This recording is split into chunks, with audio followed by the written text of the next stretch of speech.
Hello, welcome to our YouTube channel the Abhyas academy. काफ़ी दिनों बाद हम लोग मिल रहे हैं, वीडियो बना रहे हैं। तो आज जो कि न्यू एजुकेशन पॉलिसी में सेमेस्टर 1 में एक टॉपिक है ऑर्गेनिक केमिस्ट्री का, उसके बारे में थोड़ा स्टडी करेंगे, समझेंगे और क्या इम्पोर्टेंट टर्म्स है उसके बारे में जानेंगे। तो चलिए शुरू करते हैं उस टॉपिक को जिसका नाम है स्टीरियो केमिस्ट्री। भैया स्टीरियो केमिस्ट्री टर्म आता है तो सबसे पहले बात उठता है कि ये है क्या। तो स्टीरियो केमिस्ट्री भैया सिंपल लाइन में अगर देखें तो ये है 3 डायमेंशनल स्टडी अबाउट, भाई ऑर्गेनिक केमिस्ट्री की बात कर रहे हैं तो अबाउट ऑर्गेनिक मॉलिक्यूल। ठीक है, तो जब हम मॉलिक्यूल्स के 3 डायमेंशनल स्टडी के बारे में देखते हैं, जानते हैं, समझते हैं और उनके 3 डायमेंशनल स्टडी के हिसाब से उनके फंक्शंस को समझते हैं, ठीक है, उनके आइसोमेरिज्म्स को देखते हैं, क्या क्या उसमें पॉसिबिलिटीज़ है, क्या वर्क है उनके, उन सब के बारे में जब स्टडी करते हैं तो उनको बोलते हैं भैया कि वो ब्रांच केमिस्ट्री का क्या है, स्टीरियो केमिस्ट्री। मतलब सिंपल लाइन में अगर बोले definition, the branch of chemistry which deals with the 3 dimensional study of organic molecules on the basis of functions, structures and so many factors what affect the organic molecules। ठीक है, तो उनके functions के study के बारे में हम लोग इसके बारे में पढ़ते हैं यहाँ स्टीरियो केमिस्ट्री में। तो आज देखते हैं कि भैया स्टीरियो केमिस्ट्री में क्या क्या चीज़ें आपके सिलेबस में है। तो वहाँ से एक टर्म पहला उठाएं भैया, सिलेबस में जो आपको पढ़ना है न्यू एजुकेशन पॉलिसी के तहत सारी यूनिवर्सिटीज़ के लगभग सिलेबस सेम है। तो जो पहला आपको टॉपिक पढ़ना है वो पढ़ना है आइसोमेरिज्म के बारे में। क्या पढ़ना है भैया? आइसोमेरिज्म। तो आज हम लोग उसी के बारे में देखते हैं, व्हाट इज आइसोमेरिज्म। चलिए स्टार्ट करते हैं आइसोमेरिज्म के बारे में।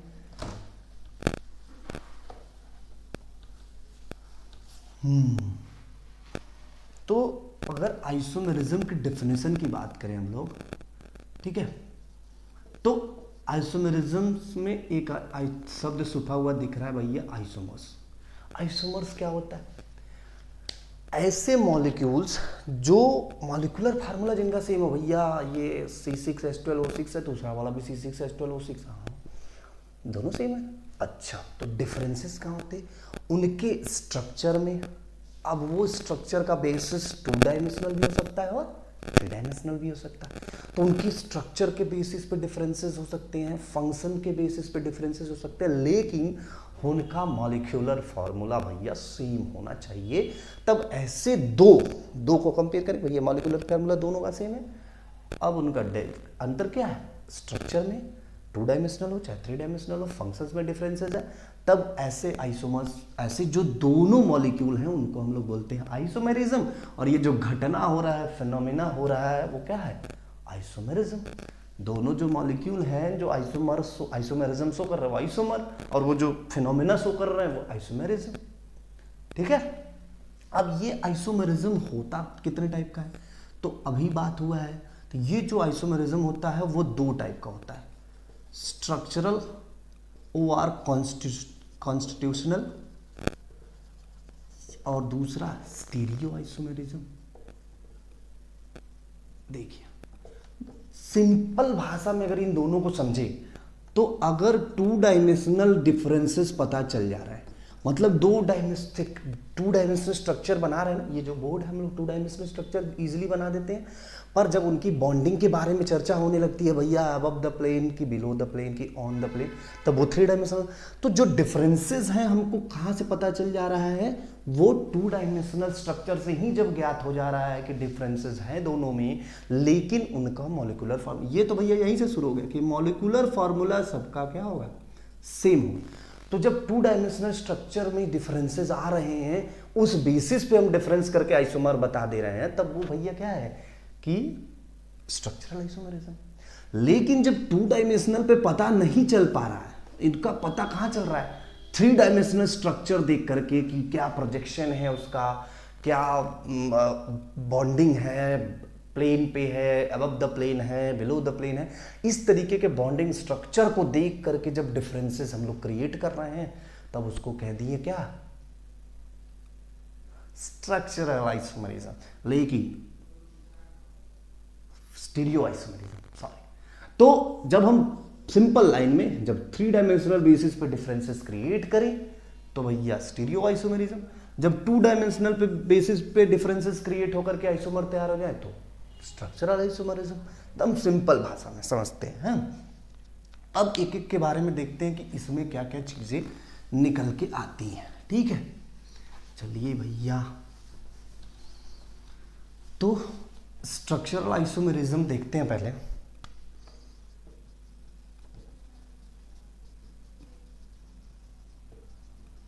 स्ट्रक्चरल आइसोमरिज्म को कई पार्ट्स में डिवाइड किया, जैसे पहला है चेन आइसोमरिज्म।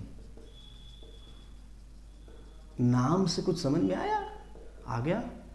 जब बात चेन की होगी, अब चेन क्या है, जैसे जब हम लोग आईपीएससी नोमेनक्लेचर कहते हैं ना, तो आईपीएससी नोमेनक्लेचर का पहला रूल क्या है, पेरेंट चेन को डिटरमाइन करना।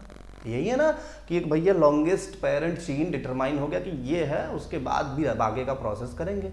तो हम लोग भी क्या काम करते हैं, आइसोमरिज्म देखने के लिए जो 2 मॉलिक्यूल की बात हो रही है कि चेन आइसोमर है या नहीं है भैया, उन दोनों को क्या करते हैं, उनके पेरेंट चेन को देखते हैं। जब पेरेंट चेन में डिफरेंसेज आ जाते हैं, मतलब वो जो लॉन्गेस्ट चेन चूज की है ना, उन दोनों में डिफरेंसेज होते हैं, मतलब चेन अलग अलग हो पर मॉलिक्यूलर फार्मूला सेम हो, तब ऐसे आइसोमर को हम लोग क्या बोल देंगे फटाक से, चेन आइसोमर। जैसे एग्जांपल लेकर के हम लोग आसानी से समझेंगे, जैसे CH3 CH2 CH2 CH3, this is N-ब्यूटीन, ये N-ब्यूटीन है भैया। और अगर हम आइसोब्यूटीन का स्ट्रक्चर बनाएं CH3 CH3, अब पेरेंट चेन की बात करेंगे तो यहाँ पेरेंट चेन में कितने कार्बन है, 4 कार्बन। यहाँ पेरेंट चेन में कार्बन कितने हैं, 3 कार्बन। तो चेंज हो गया ना, आईपीएससी नाम भी चेंज है। तो जहाँ ऐसे डिफरेंसेस आते हैं जो इनके चेन में क्रिएट करे डिफरेंसेस और नया आइसोमर तैयार, ये दोनों आपस में क्या है, आइसोमर है। और किस तरीके के आइसोमर है, तो चेन आइसोमर। क्यों, क्योंकि इनका जो डिफरेंस हमको पता चला, मॉलिक्यूलर फॉर्मूला दोनों का देखेंगे सेम है, 1 2 3 4 कार्बन, 3 2 5 2 7 3 10, 3 हाइड्रोजन 10 हाइड्रोजन, 3 3 6 3 9 और 1 10 हाइड्रोजन। तो मॉलिक्यूलर फार्मूला तो भैया सेम है, लेकिन डिफरेंसेस कहाँ है, पेरेंट चेन में। तो ऐसे डिफरेंसेस जब पता चलते हैं तब हम लोग कहते हैं भैया कि ये दोनों आपस में चेन आइसोमर। ठीक है, चलिए अब ये डिफरेंसेस पता चल गए, एक और एग्जांपल ले लें। चलिए देख लेते हैं और एग्जांपल। जैसे मान लो पेंटेन बना देते हैं, CH3 CH2 CH2 CH2 CH3, normal pentane हो गया। और इसका molecular formula same, CH3 CH3 CH3 CH3। देखिए 3 3 6 3 9 सॉरी 3 2 5 2 7 2 9 3 12, 3 3 6 3 9 1 10 1 10 तो 12। तो मॉलिक्यूलर फार्मूला देखिए तीनों में सेम है, लेकिन इनके डिफरेंसेस क्या है, 3 कार्बन, यहाँ 4 कार्बन, यहाँ 5 कार्बन। तो पेरेंट चेन में डिफरेंसेस, ठीक है। ये है नॉर्मल पेंटेन एन पेंटेन, और ये आइसोपेंटेन, और ये नियोपेंटेन। तो ऐसे जब स्ट्रक्चरल ऐसे मॉलिक्यूल्स दिखते हैं जिनके चेन में डिफरेंसेस होते हैं, तब ऐसे मॉलिक्यूल को भैया हम लोग क्या बोल देते हैं आपस में कि ये चेन आइसोमर्स हैं। क्लियर है, वेरी गुड। आगे बढ़ते हैं दूसरे आइसोमेरिज्म की तरफ, जिसका नाम है पोजीशन आइसोमेरिज्म।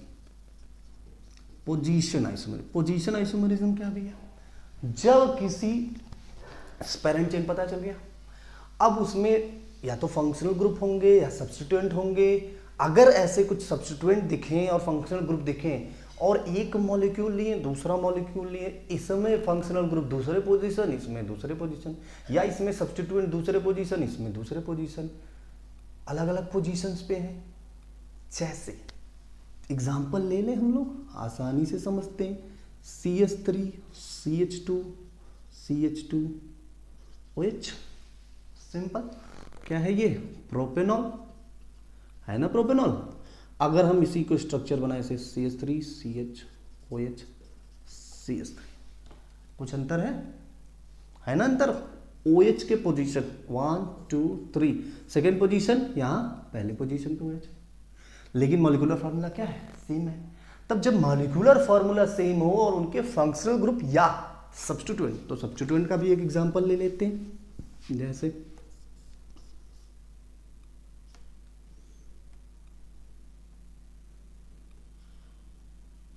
मान लो ये CH3 है, ये सब्स्टिट्यूएंट है। अगर दूसरा मॉलिक्यूल बना है और यहाँ बना दिए, अब अगर हम सब्स्टिट्यूएंट को देखें, यहाँ क्या है सेकंड पोजीशन पे 1 से यहाँ शुरू करेंगे 2 3 4 5 और यहाँ पे 1 2 3, सब्स्टिट्यूएंट का पोजीशन चेंज हो गया। मॉलिक्यूलर फार्मूला सेम, कहीं कोई डिफरेंसेस नहीं है, लेकिन सब्स्टिट्यूएंट का पोजीशन चेंज हो गया। तो जब सब्स्टिट्यूएंट का पोजीशन भैया चेंज हो जाएगा या फंक्शनल ग्रुप के पोजीशन चेंज होने के वजह से एक नया आइसोमर तैयार हो गया, तब उनको हम लोग बोलेंगे कि ये क्या है, पोजीशन आइसोमेरिज्म है। तो ऐसे जब आइसोमेरिज्म बनते हैं भैया, जहां पे फंक्शनल ग्रुप या सब्स्टिट्यूएंट के पोजीशंस चेंज होते हैं, मॉलिक्यूलर फार्मूला सेम होते हैं, तब उन आइसोमर को पोजीशन आइसोमेरिज्म बोलते हैं और फिनोमिना पोजीशन आइसोमेरिज्म है। नेक्स्ट है फंक्शनल आइसोमेरिज्म। अब फंक्शनल आइसोमेरिज्म नाम से समझ में आया, फंक्शनल ग्रुप भैया जब मॉलिक्यूलर फार्मूला सेम हो लेकिन जो मॉलिक्यूल है उसमें अगला आइसोमर तैयार हो और उनमें फंक्शनल ग्रुप ही चेंज हो जाए, पूरा कंपाउंड चेंज, लेकिन मॉलिक्यूलर फार्मूला सेम। जैसे एग्जाम्पल के तौर पर देखें तो CH3 CH2 and OH, CH2 OH हो गया। अच्छा चलो वही लेते हैं यार, कोई दिक्कत नहीं है, ये बन गया। अगर हम इसका दूसरा बनाए आइसोमर तो बना दे CH3O CH3। ये कौन सा ग्रुप है, अल्कोहलिक ग्रुप। ये कौन सा ग्रुप है भैया, ईथर, ईथर टा ईथर। अब मॉलिक्यूलर फार्मूला सेम पर फंक्शनल ग्रुप डिफरेंस। जब फंक्शनल ग्रुप डिफरेंस हो जाए और मॉलिक्यूलर फार्मूला सेम रहे, तब ऐसे मॉलिक्यूल या दो ऑप्शन जो दिए हुए हैं आपको, अगर ऐसे कहीं कंडीशन दिख रहा है तो आपस में क्या है, फंक्शनल आइसोमेरिज्म। और एग्जांपल ले ले, चलो एक जबरदस्त एग्जांपल लेते हैं जो अक्सर एग्जाम में पूछता है ना, स्ट्रक्चर बना के लेते हैं। OH H H OH OH H OH H CH2OH, ये क्या CH2OH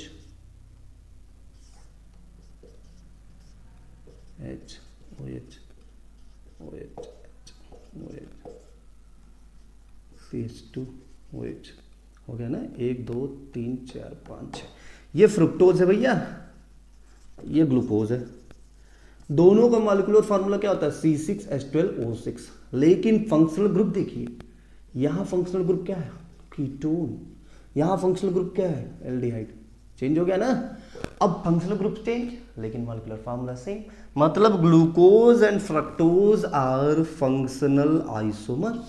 glucose and fructose are functional isomer. तो इस तरीके से आइसोमरिज्म जब तैयार हो कि फंक्शनल ग्रुप ही चेंज हो जाए लेकिन मॉलिक्यूलर फार्मूला सेम हो, तब ऐसे आइसोमर्स को हम लोग बोलते हैं functional isomers and the phenomena is known as functional isomerism. Correct. चलिए नेक्स्ट की तरफ बढ़ते हैं, मेटामेरिज्म। मेटामेरिज्म क्या होता है भैया, ये भी एक स्पेशल टाइप का आइसोमर है। क्या होता है, सिंपल एक एग्जांपल पहले ले लेते हैं इसको समझने से पहले। एक ईथर बना दिए हम O CH2 CH2 CH3, दूसरा बना दिए example CH3 CH2O CH2 CH3। अगर हम कंपेयर करने के लिए बोले तो ये मॉलिक्यूलर फार्मूला इन दोनों का सेम है, फंक्शनल ग्रुप भी सेम है, मॉलिक्यूलर फार्मूला भी सेम है और फंक्शनल ग्रुप भी सेम, चेन में भी कहीं अच्छा कुछ प्रॉब्लम नहीं दिख रहा है। अब हम कहें कि ये क्या है, तो एल्काइल ग्रुप का देखो डिफरेंस दिख रहा है। इधर एल्काइल ग्रुप एक तरफ मिथाइल तो दूसरी तरफ प्रोपाइल है, लेकिन इधर दोनों तरफ इथाइल इथाइल है। तो जब ऐसा कहीं दिखे कि ब्रिजिंग फंक्शन, ऐसे जो ग्रुप्स होते हैं जैसे कीटोन हो गया, ईथर हो गया, थायो ईथर हो गया। ब्रिजिंग फंक्शनल ग्रुप जो होते हैं उनको क्या होता है कि अगर उनके दोनों तरफ जो एल्काइल ग्रुप है उसमें डिफरेंसेस क्रिएट हो, मतलब एल्काइल ग्रुप का डिफरेंसेस हो, एक तरफ यहाँ मिथाइल है दूसरी तरफ प्रोपाइल है, यहाँ देखो इस तरीके के जो डिफरेंसेस तैयार होते हैं, जो ब्रिजिंग फंक्शनल ग्रुप के अराउंड एल्काइल ग्रुप है उनमें डिफरेंसेस क्रिएट होकर के नया आइसोमर तैयार हो, तब उनको मेटामर बोलते हैं और इस फिनोमिना को मेटामेरिज्म। जैसे एक और एग्जांपल ले लें कीटोन का, तो CO CH2 CH2 CH3, दूसरा एग्जांपल ले लें CH3 CH2 CO CH2 CH3, ये भी ब्रिजिंग फंक्शनल ग्रुप। यहाँ एक जो एल्काइल ग्रुप के हैं अलग अलग डिफरेंसेस हैं, नेक्स्ट वाले आइसोमर में दूसरे अलग अलग है। तो इस तरीके से जब आइसोमर तैयार हो कि ब्रिजिंग फंक्शनल ग्रुप के अराउंड जो अल्काइल ग्रुप है उनकी पोजीशन उनकी टाइप चेंज हो जाए, वो अलग एल्काइल ग्रुप हो दूसरे वाले में अलग हो, लेकिन मॉलिक्यूलर फार्मूला में डिफरेंसेस नहीं होने चाहिए, तब ऐसे आइसोमर्स जो होते हैं वो मेटामर्स होते हैं। नेक्स्ट है टॉटोमर्स। ये बड़ा इंपॉर्टेंट है भैया, एग्जाम में बहुत पूछा है। टॉटोमरिज्म, टॉटोमेरिज्म क्या होता है? जैसे सिंपल एग्जांपल लें CH3COH, क्या है? एसिटाल्डिहाइड। जब इस तरीके का कहीं हो, यहाँ पे क्या है? हाइड्रोजन। अगर इसको हम इस तरीके से लिख ले रहे तो ये बुरा नहीं मानेगा, आप भी नहीं मानेंगे, तो लिख लेते हैं। यहाँ पे इस तरीके यहाँ से कूदा दें, ये यहाँ चला जाए तो नया जो तनाक बनेगा यहाँ डबल बॉन्ड हो जाएगा, यहाँ CO-, ये जो निकला बेचारा ये यहाँ जाकर इससे चिपक जाएगा। तो अगर इस तरीके से डायरेक्ट यहाँ लिख दें तो इस तरीके से कुछ कंपाउंड तैयार होगा। अब इस तरीके से जब कंपाउंड तैयार हो, देखिए यहाँ पे जो चेंजेस हैं, hydrogen intramolecular hydrogen transfer, mostly जो टॉटोमेरिज्म से होता है वो इसी से होता है, इंट्रामोलिकुलर हाइड्रोजन ट्रांसफर। तो इस तरीके से जब ट्रांसफर हो, इसको ये कीटो टाइप है क्योंकि ये कीटोन ग्रुप मतलब है तो एल्डिहाइड लेकिन कीटो, अगर इस तरीके से और आगे एग्जांपल लेंगे तब, और ये इसको बोलते हैं इनॉल। देखिए डबल बॉन्ड OH, इनऑल, तो इनॉल टॉटोमेरिज्म। तो ये जो कीटो इनॉल टॉटोमेरिज्म है इस तरीके से टॉटोमेरिज्म शो कर रहा है। तो ऐसे कंपाउंड देखे ना तो इंट्रामोलिकुलर हाइड्रोजन ट्रांसफर से, अब ये दोनों आपस में क्या है? आइसोमर है। और किस तरीके का आइसोमर है? टॉटोमर्स है, कि इंट्रामोलिकुलर हाइड्रोजन ट्रांसफर से दूसरा आइसोमर तैयार हो गया। अब इस तरीके से आइसोमर जो बनते हैं उनको टॉटोमर बोलते हैं। फंक्शन जो है वो टॉटोमेरिज्म में। इसमें समझने की क्या बात है, जरूरत है कि इसके दो कंडीशन है। पहला तो alpha hydrogen must be present. अब अल्फा हाइड्रोजन क्या है? जैसे ये फंक्शनल ग्रुप है, इसके जो बगल में प्रेजेंट कार्बन है वो क्या है? Alpha carbon. अब इस पे हाइड्रोजन होना जरूरी है। अगर हाइड्रोजन नहीं है तो भैया टाइटाइफिस, तब नहीं होगा। लेकिन अगर हाइड्रोजन है तो वहां पे हो सकता है। दूसरा कंडीशन, जो अल्फा हाइड्रोजन है उस कार्बन, जिस कार्बन पे है वो sp3 हाइब्रिडाइज होना चाहिए। ये ध्यान रखना है, जिस पर अल्फा हाइड्रोजन प्रेजेंट मतलब alpha carbon, and the alpha carbon should be sp3 hybridised. Alpha carbon पे हाइड्रोजन होना चाहिए, अल्फा कार्बन कैसा होना चाहिए? sp3 hybridised. एग्जांपल देख करके देखते हैं कि क्या कुछ पता चलता है। देखिए